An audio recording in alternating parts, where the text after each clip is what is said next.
جو نماز قبول نہیں ہوتی وہ نماز قبول نہیں ہوتی جو جلدی جلدی پڑھی جاتی ہے۔ ہمارے جلسوں میں نمازیں ہوتی ہیں نماز سکھلانے کے لیے، اپنی مسجدوں میں ایسی اطمینان سے نماز پڑھتے ہیں۔ اگر رکوع سجدہ قوما قاعدہ جلسہ اطمینان سے نہیں ہو رہا تو یہ نماز پوری دے کے ماری جا رہی ہے گندے کپڑے کی شکل میں۔ جو نماز کامل نہیں ہوتی وہ نماز ماضی کے لیے بد دعا کرتی ہے۔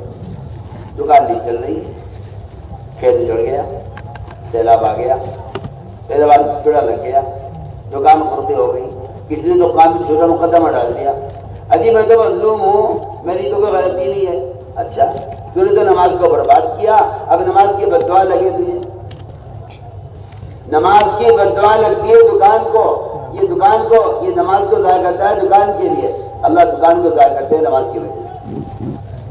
وہ یہ رہا یہ بیچارہ یہ کہتا رہتا ہے جی کسی نے جادو کرا رکھا ہے۔ کیا جادو کیا سحر، ہم تو اس کو مانتے ہی نہیں ہیں۔ ہم تو صاف باتیں کہتے ہیں کہ تو نے اپنے عمل کو بگاڑ کر نماز کی بد دعائیں تو لے رہا ہے، جس طرح مظلوم کی بد دعا لگتی ہے، یتیم کو ستانے والے کی جو بربادی ہوتی ہے وہ یتیم کی بد دعا سے ہوتی ہے۔ اور فرمایا اسی طرح نماز مظلوم ہو جاتی ہے اور نماز کو یہ بگاڑتا ہے دکان کے لیے، نماز بد دعا کرتی ہے، اے اللہ تو اس کی دکان کو برباد کر دے، اس نے کارخانے کی نماز کو ضائع کیا، اس کے کارخانے کو برباد کر دے، اس نے اپنے کھیت کے تیار کے لیے نماز ضائع کی، اس کی کھیت کو اجاڑ دے۔ نماز بد دعا کرتی ہے نمازی کے لیے۔ اس لیے ہمیں چاہیے کہ لمبی لمبی نمازیں پڑھنے کی مشق کیا کرو، جس کی نماز میں کمال ہوگا دین میں کمال ہوگا۔ من اقام فقد اقام الدین، جو نماز کو درست کرے گا دین کو درست کرے گا، جو نماز کو قائم کرے گا وہ دین کو قائم کرے گا۔ اپنے گناہوں کے اثرات نماز میں تلاش کیا کرو، مجھ سے کون سا گناہ ہوا، یہ جو گناہ ہوا ہے نماز میں غلطی ہو رہی ہے، مجھ سے کوئی نام سستی ہو رہی ہے۔ جو نماز چھوڑ دیتا ہے اس کا اسلام میں حصہ ختم ہو جاتا ہے، جو نماز چھوڑ دے اس کے اسلام میں کوئی حصہ نہیں ہے۔ بتائیے تو صحیح، جس کے اسلام میں کوئی حصہ نہیں وہ اللہ سے کیا لے لے گا؟ دعائیں مانگتا رہے، لوگوں سے دعائیں کراتا رہے، جس آدمی کا کمپنی میں کوئی حصہ نہیں ہے، کیا کمپنی سے کچھ ملے گا؟ کوئی شیئر نہیں، اس کو کوئی حصہ نہیں کمپنی میں، کیا ملے گا اسے کمپنی سے؟ کہ کمپنی سے ملے گا جس کا کمپنی میں حصہ ہے، اس کا اسلام میں تو کوئی حصہ ہے نہیں۔ تو بزرگ دعا کر دے، وہ اللہ والا دعا کر دے، کوئی مجھے نقص بنا دے، کوئی مجھے تعلیم دے دے، اس پہ پڑے رہتے ہیں، لگے رہتے ہیں۔ وہاں تو پتہ کر چکا ہے نماز چھوڑنے کی وجہ سے مسلمان ہی نہیں ہوا، جو نماز چھوڑ دے، جو آدمی نماز چھوڑ دے وہ مسلمان ہی نہیں رہا۔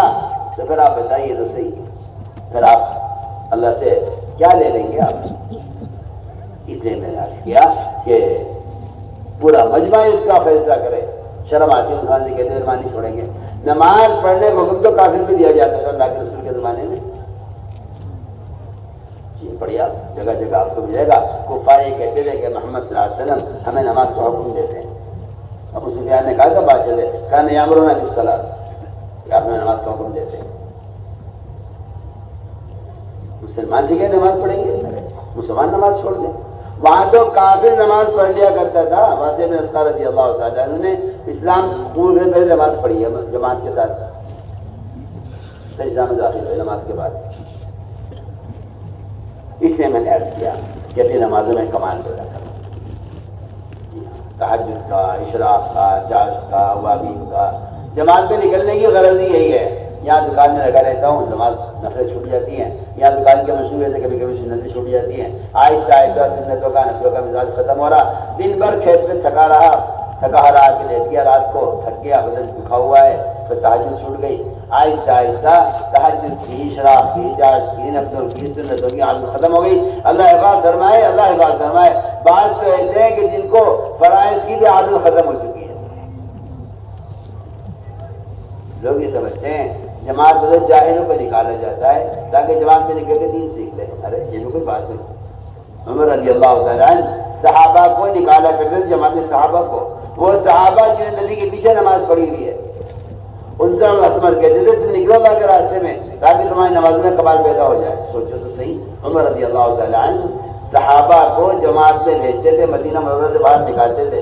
کیا مقصد تھا کہ نکلو اپنی تجارت چھوڑو کچھ دن کے لیے، چھوڑو اسباب مشغولی کے، اور چھوڑو وہ اسباب جنہوں نے تمہیں نمازوں میں سست کیا ہوا ہے۔ اللہ کے راستے میں نکلو کچھ وقت کے لیے، تاکہ وہاں تہجد ملے وقت پر، ذکر وقت پر ملے، تلاوت وقت پر ملے، تعلیم کا حلقہ وقت پر ملے، وہاں نماز تکبیر اولیٰ وقت پر ملے۔ کچھ دن اگر تم مسجد کے ماحول میں رہ کر یہ سارے اعمال وقت پر کرو گے تو تمہاری عادت واپس آ جائے گی اور تمہاری عادت ہو جائے گی اعمال کی کرنے کی۔ ورنہ میں تو آپ سے بے تکلف کہتا ہوں کہ اگر کسی آدمی کو اس کے بستر پر دین پہنچا دیا جائے اور پڑا موبائلوں میں دین دیکھتا رہے تو میں 100 بار اللہ کی قسم اگر کہتا ہوں اس سے خدا کی قسم کوئی فائدہ نہیں ہے، کوئی فائدہ نہیں ہے۔ آپ بلا وجہ مصر ہے اس بات پر کیا یہ بھی طریقہ ہے، یہ شیطانی طریقوں سے کوئی ہدایت نہیں ہے، اس لیے ہم کو تاکید کرتے ہیں عمل کے ماحول میں رہنے سے آدمی عمل والا بنتا ہے۔ شیطانوں کے ساتھ رہے گا، شیطان تو بن گیا، وہ تو آگے سمجھ میں بات۔ فرشتوں کے ساتھ رہنے سے عمل کی اصلاح پیدا ہو جائے یہ تک دماغ میں آتی نہیں ہے، کیونکہ مسجد کا ماحول ہے جس میں فرشتوں کی صحبت بھی نہیں۔ حدیث میں آتا ہے اللہ کے گھروں میں سے کسی گھر میں جمع ہو کر جو لوگ اللہ کے تذکرے کرتے ہیں فرشتے اپنے پروز آسمان ان کو گھیر لیتے ہیں، اللہ ان سے بہتر مخلوق کا ذکر فرماتے ہیں۔ اصل بنیادی طور پر یہ چیز مقصود کی ذات ہے کہ نکلو اپنے گناہ کے معاملے سے نکلو۔ لوگوں کو اشکال نکلنے کا ضروری ہے، بھائی دین سیکھو، دین سیکھو۔ عجیب الٹی کھوپڑی کے لوگ ہیں، سوچیے آپ ایک علماء سے کہتا ہوں، سوچیے ایک شخص نے 99 قتل کیے، ایک راہب سے کہا حلی من توبتی، میری توبہ قبول ہو جائے گی، میں نے اس سے قتل کر لیا۔ اس نے کہا اللہ تمہیں معاف نہیں کریں گے، اس نے اسی پہ قتل کر دیا۔ کتنے ہو گئے؟ 100 ہو گئے، 100 قتل ہو گئے۔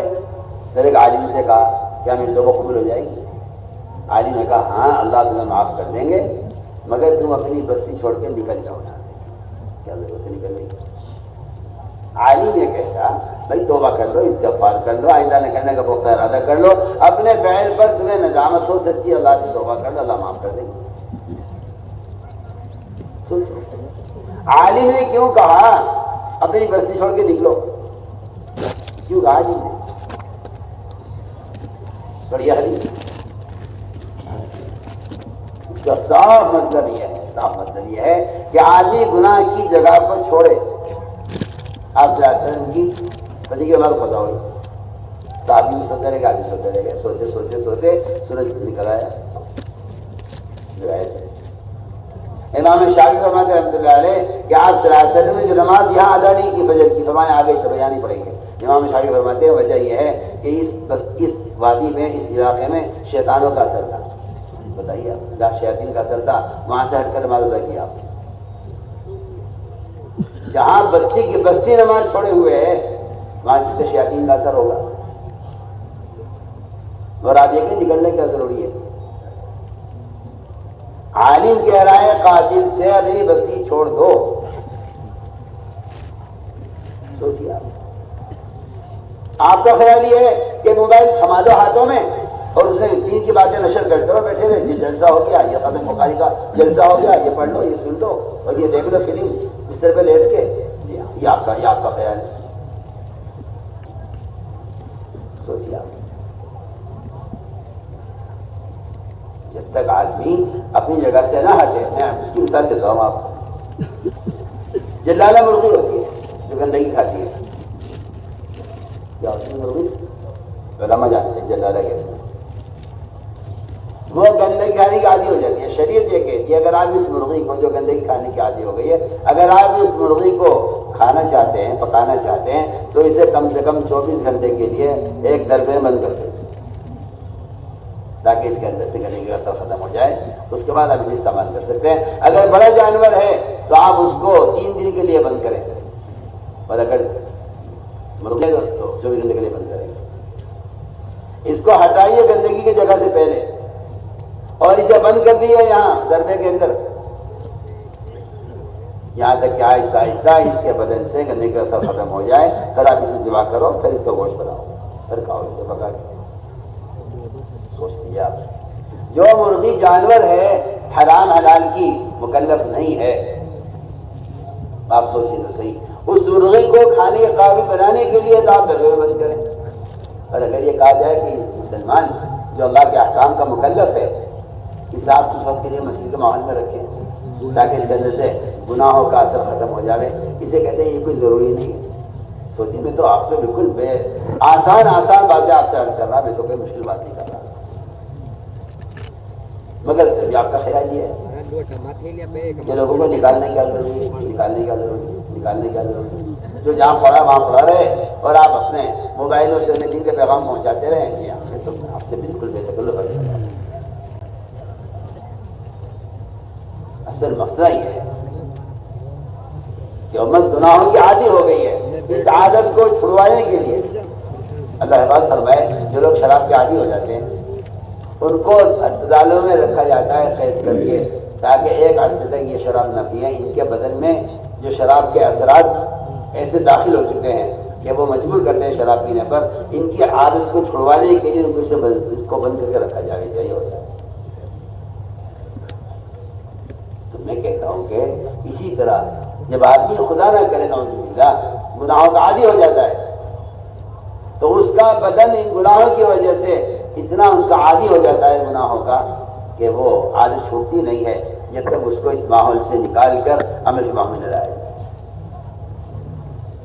تو اس نے اپنا کیا کہ ہم اس طرح عمل کے ماحول میں رہیں. تو میں نے عرض کیا کہ عمر رضی اللہ تعالیٰ عنہ صحابہ کو نکالا کرتے ہیں جماعت میں جاؤ تاکہ تمہاری نمازوں میں کمال پیدا ہو جائے. نماز کی کیا کمی ہوگی؟ آج ہم اپنی نماز کا صحابہ کی نماز سے مقابلہ کر کے دیکھیں. اس لیے میرے دوست نمازوں میں کمال پیدا کرنا ہے. جماعت میں نکل کر خوب موقع ملے گا لمبی لمبی نمازیں پڑھنے کا. تہجد کا خوب اہتمام کرو. تہجد یہ رات کا قیام اور یہ تہجد کیونکہ یہ تو سب سے زیادہ اللہ کے قرب کا ذریعہ ہے. حدیث میں آتا ہے نوافل کی کثرت سے بندہ اللہ کے طرف قریب ہو جاتا ہے. اللہ فرماتے میں خود اس کے اعضا بن جاتا ہوں. اللہ فرماتے میں خود اس کے اعضا بن جاتا ہوں. اتنا قریب ہو جاتا ہے بندہ نماز کے نوافل کے ذریعے اللہ کے اتنا قریب ہو جاتا ہے. تو جو آدمی اللہ کے اتنا قریب ہو جائے گا تو بتائیے تسی کیا پھر اس سے اس بات کا امکان ہے کہ یہ گناہ کرے؟ اللہ فرمایا میں اس کے ہاتھ بن جاتا ہوں, میں اس کے پاؤں بن جاتا ہوں. اللہ فرما رہے ہیں میں اس کی آنکھ اس کے کان بن جاتا ہوں, اس کی زبان اس کے اعضا بن جاتا ہوں, تاکہ کیونکہ یہ سارے اعضا پھر گناہوں سے بچ جائیں گے. اس لیے نوافل کا خوب اہتمام کریں. اور نوافل کا اہتمام جب آدمی کا ہی ہو سکتا ہے جب آدمی ان تمام اسباب سے ہٹ جاتا ہے جو اسباب آدمی کو تھکا دیتے ہیں دنیا میں, پھر وہ عبادت کے قابل رہتا نہیں ہے. فرمایا کہ عمل کے ماحول میں رہ کر کچھ دن اس کی مشق کرو, تہجد کی, تلاوت کی, ذکر کی, عبادت کی. اس طرح ہمیں نوافل کے ذریعے اس کا اہتمام کرنا ہے. آگے رہا علم کا فریضہ. علم دو قسم کا ہے, فضائل کا علم, مسائل کا علم. فضائل کا علم کیا ہے؟ اللہ کا وعدوں کا یقین دل میں پیدا ہو جائے. ایک آدمی دکان میں بیٹھا ہوا ہے, اذان ہو گئی, ادھر کہا آ گیا. جسے فضائل کا یقین ہے وہ نماز اذان پر دکان بند کرے گا اور گاہک ہاتھ پکڑ کے مسجد میں لے جائے گا. اور اگر فضائل کا یقین نہیں ہے تو یہ سوچے گا کہ اللہ میں کیا کروں, ادھر یہ گاہک آ گیا, اگر مال نہیں بیچوں گا تو میرے گھر کا چولہا کیسے چلے گا. اللہ تعالیٰ گاہک اس لیے لائے کہ اللہ یہ مال دینا چاہتے ہیں, اللہ تیری بکری کروانا چاہتے ہیں. اللہ اس لیے گاہک کو لائے ہیں, اللہ تیرا امتحان لینا چاہتے ہیں کہ تجھے بلایا جا رہا ہے مسجد میں.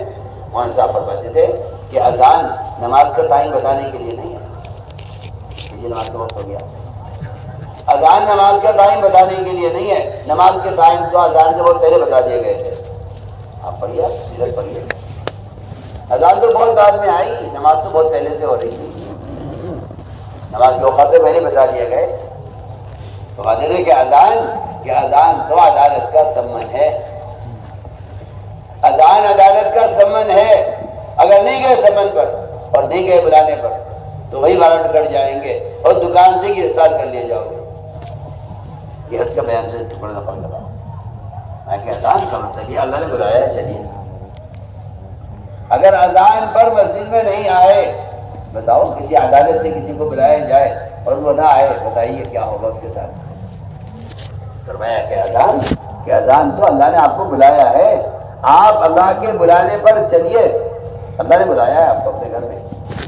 اس گھر سے آواز آزاد دی جاتی ہے اللہ کے گھر سے، وہ اللہ کے گھر میں آنے کے لیے حی علی الصلاۃ حی علی الصلاۃ جو بار بار کہہ رہا ہے مؤذن، وہ کہہ رہا ہے کہ چلیے نماز کی طرف، چلیے نماز کی طرف. اس طرح ہمیں چاہیے کہ فضائل کا علم حاصل کریں. جب باتوں کا یقین دل میں ہوتا ہے تو آدمی، آپ سوچئے نا، ایک آدمی آپ کو گراجی میں 100 روپے لے لو، یہاں جاؤ. ایک آدمی کرا دیجیے 10 لاکھ روپے لے لو، تو بتاؤ آپ 100 روپے لوگے 10 لاکھ روپے لوگے؟ پتہ نہیں کیوں مسلمان دنیا کو دین پر ترجیح دے دیتا ہے. یہاں 100 روپے مل رہے ہیں وہ بھی وقتی طور پر، وہاں جنت مل رہی ہے ہمیشہ کے لیے. ہمیشہ کی راحت کو چھوڑ دیتا ہے ایک دنیاوی وقتی راحت کے لیے. اس نے فرمایا کہ تعلیم حلقوں میں جم کر بیٹھو، اللہ کے وعدوں کا یقین لے کر جاؤ بازاروں میں، اور بازاری ماحول میں جا کر کہو بازاری لوگوں سے دیکھو یہ بازاری چاول پر ہے. اس طرح ہمیں تعلیم کا اہتمام کرنا ہے. یہ ہماری تعلیم کی کتابیں اعمال مافر صدقات، اور بنیادی کتاب اس کے ساتھ تعلیم کی منتخب احادیث. صبح میں منتخب احادیث سے تعلیم ہوگی، جماعت سے نکل کر بھی اپنے مقام پر بھی منتخب حدیث تعلیم ہو. ایک حدیث کو 3 بار پڑھا جائے، حدیث کے دوران اپنی بات نہ ہو، حدیث کو پڑھا جائے، اور ایک حدیث کو 3 بار پڑھے، اس طرح کہ لوگوں کی بات سمجھ میں آ رہی ہو. اس طرح ہمیں اپنی مسجدوں میں کم سے کم آدھا گھنٹہ جم کر تعلیم کرنی ہے. تعلیم میں سارے ساتھی بیٹھے، جب تعلیم ہو چکے تو بس جماعتیں بناتے. ساتھیوں گشت کی ملاقاتوں میں مسجد میں عمل ہوتا رہے، اور یہیں سے 2.5 گھنٹے کی نماز شروع ہو جائے گی، اور لوگوں کو دعوت دے کر بازاروں سے، ہوٹلوں سے، چوپالوں سے، جہاں لوگ بیٹھے ہوئے ہیں بازاروں میں، دنیا کی باتیں کر رہے ہیں، جوا کھیل رہے ہیں، تاش کے حلقے لگے ہوئے ہیں، وہاں سے لوگوں اٹھا کر کو شامل کر کے بس ایسے گشت کیا کرو جیسے سیلاب میں سے بچوں کو، عورتوں کو بچا کر نکالا جاتا ہے. ایسے گشت کیا کرو جیسے بھڑکتی آگ میں سے لوگوں کو بچا کر نکالا جاتا ہے. آگ لگ رہی ہے یہ معاشرے کی خرابی کی، آگ لگ رہی ہے شراب کے اڈوں کی، آگ لگ رہی ہے باہر نمازوں کو ضائع کرنے والوں کی. میں کہیں نہ آگ سے بچاؤ. میں تو کہتا ہوں گشت ایک مسلمان کو گشت کر کے مسجد میں لانا آگ سے بچانا ہے، کیونکہ ایک نماز کو ضائع کرنے والا ایک کو خود جہنم میں چلے گا. گشت کرنا آگ سے بچانا ہے، گشت کرنا آگ سے بچانے کو کہتے ہیں. اس طرح ہمیں مسجدوں میں تعلیم کے حلقے اس طرح قائم کرنے ہیں کہ اب تعلیم ہماری ہو گئی، اب تعلیم کے بعد جماعتیں بن جائیں، لوگ ملاقاتوں میں جائیں اور لوگ کو مسجد میں لے کر آئیں، اور یہاں مسجد کے اندر تعلیم کا، دعوت کا، استقبال کا یہ تینوں کام چلتے رہیں گے. آنے والے لوگوں کو یہ تعلیم بٹھائیں گے، کچھ دیر بٹھا کے سمجھائیں گے، اور یہاں مسجد کے ماحول میں ان کی تشکیل کریں گے. جسے مسجد میں لے آؤ، پہلا کام یہ ہے، اس نے نماز نہیں پڑھی ہے، سب سے پہلے اس کو نماز پڑھواؤ. اگر نماز نہیں پڑھنی آتی ہے اس کو بٹھا کے سکھلاؤ. کیا بھائی بیٹھو نماز کا مذاکرہ کرو، دیکھو کو ایسے کرنا، سجدہ ایسے کرنا، نیت ایسے باندھنی. علماء کو چاہیے مسجدوں کو وقت دیں اور عوام کے ساتھ اختلاط کریں، اور عوام کو مسجد میں نماز کی تعلیم دیں. خدا کی قسم یہ علماء انبیاء کے وارث اس لیے اس فضیلت کے لیے نہیں ہے کہ علماء انبیاء کے وارث ہے، یہ